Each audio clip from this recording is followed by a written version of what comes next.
An Oompa Loompa appeared immediately and stood beside him. "Follow these orders," said Mr. Wonka, handing the Oompa Loompa a piece of paper on which he had written full instructions, "and you will find the boy in his father's pocket. Off you go. Goodbye, Mr. TV.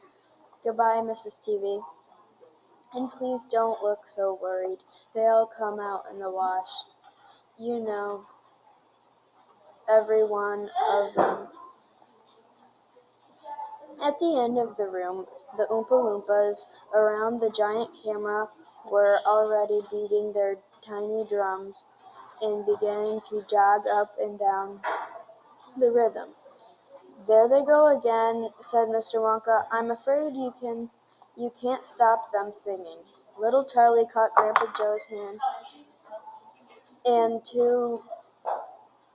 the two of them stood beside Mr. Wonka in the middle of the long, bright room, listening to the Oompa Loompas, and this is what they sang.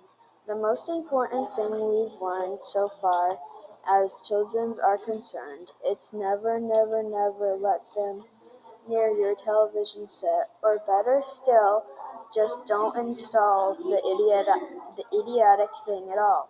In almost every house we've been, we've watched them gaze at the screen.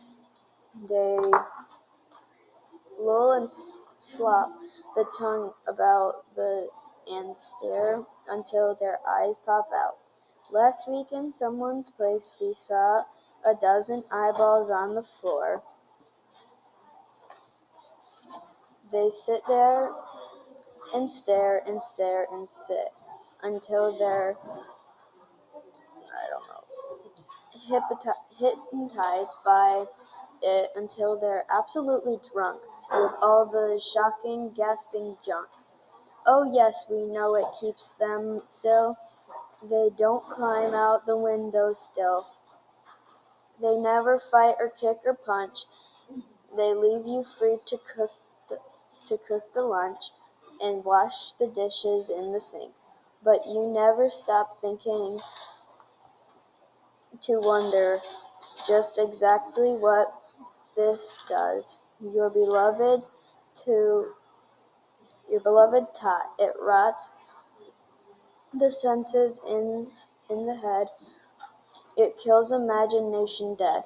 It clogs and clutters up the mind. It makes a child so dull and blind. He can no longer understand a fantasy of fairyland. His brain becomes as soft as cheese. His powers of thinking rust and freeze. He cannot think, he only sees. All right, you'll cry. All right, you'll say. But if we take the set away, what shall we do to entertain our darling children? Please explain. Well, we'll answer this by asking you, what used the darling ones to do? How they kept themselves contained before this monster was invented? Have you forgotten? I don't know.